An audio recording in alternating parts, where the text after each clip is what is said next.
तो यार क्या तुम्हें पता है डूम्सडे आने में अभी बहुत सारा टाइम जो है वो बाकी है। ऑलमोस्ट 15 मंथ्स बाकी हैं, लेकिन डूम्सडे की शूटिंग इसी वीक में ख़त्म होने वाली है क्योंकि उन्होंने सितंबर के अंदर डूम्सडे की शूटिंग को ख़त्म करना था। अब इससे रिलेटेड हमारे पास क्या इन्फॉर्मेशन है वो मैं आपसे शेयर करने लगा हूँ। तो अभी स्टार्ट करते हैं चाइना के इवेंट से। अब चाइना के अंदर उन्होंने एक लाइट शो सुनाया। डिज्नी के बहुत सारे प्रोजेक्ट्स जो आ रहे थे उनके साथ साथ इन्होंने डूम्सडे का भी जो है वो होलोग्राम चलाया, और जिसने कमाल कर दिया। इन्होंने डूम्सडे की हाइप क्रिएट करने के लिए ये सारा कुछ चाइना के अंदर किया। इस लाइट शो के अंदर यार इन्होंने बहुत बड़ा डूम का एक होलोग्राम दिखाया जो कि एक थ्रोन के ऊपर बैठा हुआ था, अपनी डायरी टाइप चीज़ दिखाता है। उसके अलावा इन्होंने दिखाया कि कैसे थनोस को डॉक्टर डूम जो है वो, जो हमने कॉमिक के अंदर देखा था, वो हाथ के ज़रिए उसका सारा कुछ बाहर निकाल लेता है, वो इन्होंने होलोग्राम में दिखाया। लेकिन वहाँ पे इन्होंने थैनोस की जगह जो है वो कैंग को यूज़ किया। अब शायद हमें कैंग को देखना पड़े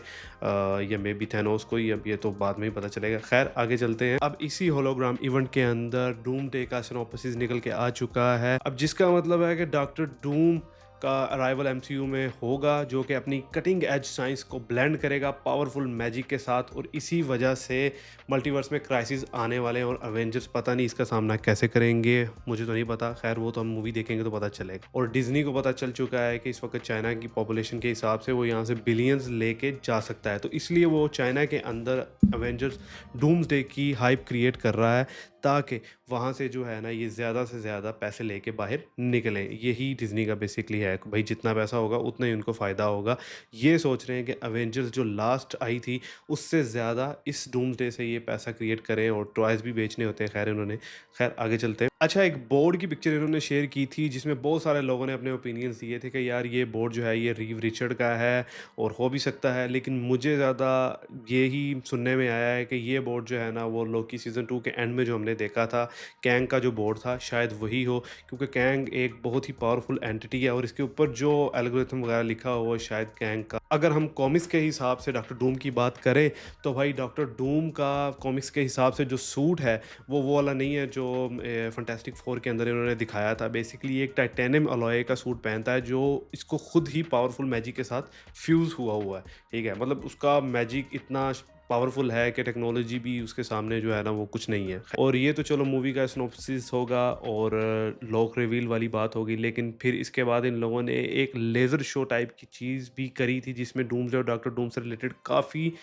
कुछ देखने को मिला। मैं इसको बहुत ज़्यादा डीप डाइजेस्ट नहीं करने वाला क्योंकि फ्रैंकली स्पीकिंग मुझे थोड़ा-सा डाउट है कि ओरिजिनल कॉन्सेप्ट इसका थोड़ा-सा चेंज भी हो सकता है। कॉमिक्स के लिहाज से उसका सूट थोड़ा-सा ग्रीनिश टाइप का है। अब इसमें सबसे जो इंटरेस्टिंग चीज़ है, जो सबसे ज़्यादा इसमें क्रिएट करती है इंटरेस्ट, वो है रिंग्स, जो शायद आयरन मैन का वो फ्यूज़न भी हो सकता है, लाइक वो जो उसको हार्ट की जगह पे लगा हुआ है, या फिर वो शेंग-ची की 10 रिंग्स भी हो सकती हैं क्योंकि भाई शेंग-ची की 10 रिंग्स बहुत ही पावरफुल एंटिटी हैं।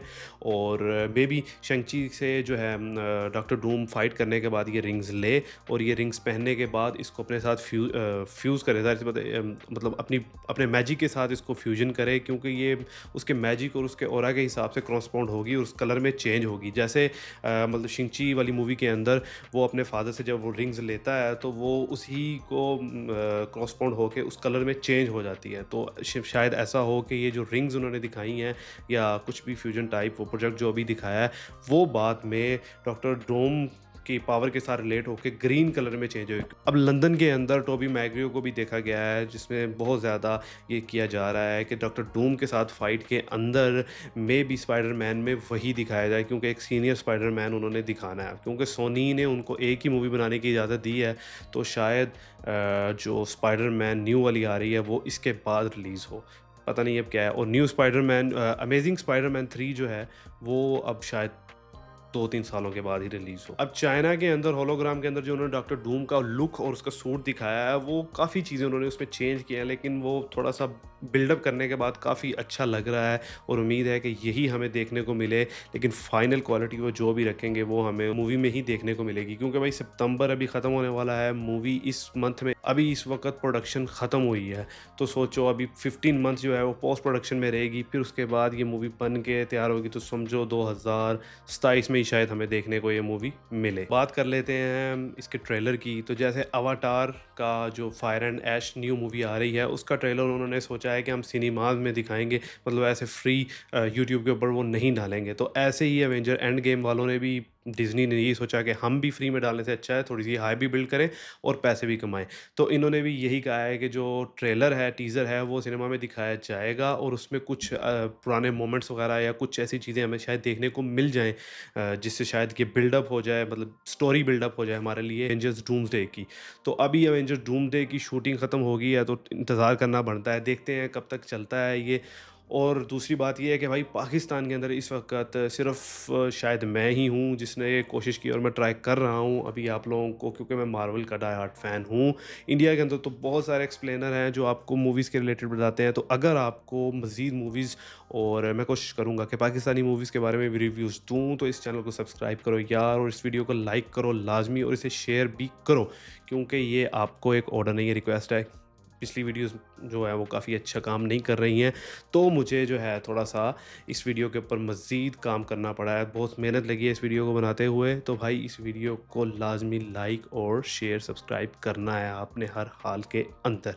अब एक्स-मैन की बात करते चलते हैं कि भाई एक्स-मैन जो है वो 20th सेंचुरी फॉक्स ने 2024 के अंदर वो खरीद लिया था डिज़नी ने उसको एक्वायर कर लिया था, जिसकी वजह से ये सारा सिस्टम उसके पास चला गया। अब जैसे कि स्पाइडरमैन है, बहुत सारे लोग सोचते हैं कि यार सोनी के पास स्पाइडरमैन की तो मार्वल को सोनी से इजाज़त लेने की क्या ज़रूरत है? तो भाई 1992 या 3 के अंदर सोनी को काफ़ी ज़्यादा सॉरी मार्वल को जो है वो पैसों का बहुत ज़्यादा मसला था, वो तो बैंकरप्ट होने लगे थे, तो उन्होंने सोनी को जो है ऑफ़र की, सोनी ने स्पाइडरमैन की मूवीज़ और वेब सीरीज़ एक्वायर कर ली, और उन्होंने उसका समझ लो कॉपीराइट ले लिए कि अब सिर्फ़ हम ही बनाएँगे ये, और उन्होंने ये जो है वो बनाना शुरू कर दिया। ऐसे ही इन्होंने तब अपने इन चीज़ों को मीट करने के लिए अपने सुपर हीरो फ्रैंचाइज़ जो एक्स-मैन थी, वो इन्होंने 20th सेंचुरी फॉक्स को सेल कर दी थी, जिन्होंने पहले तो बहुत अच्छी मूवीज़ बनाई, लेकिन बाद में एंड पे आते-आते उन्होंने सारी एक्स-मैन मूवी की तबाही फेर दी। कहने का मतलब है कि बहुत अच्छी सीरीज़ थी एक्स-मैन,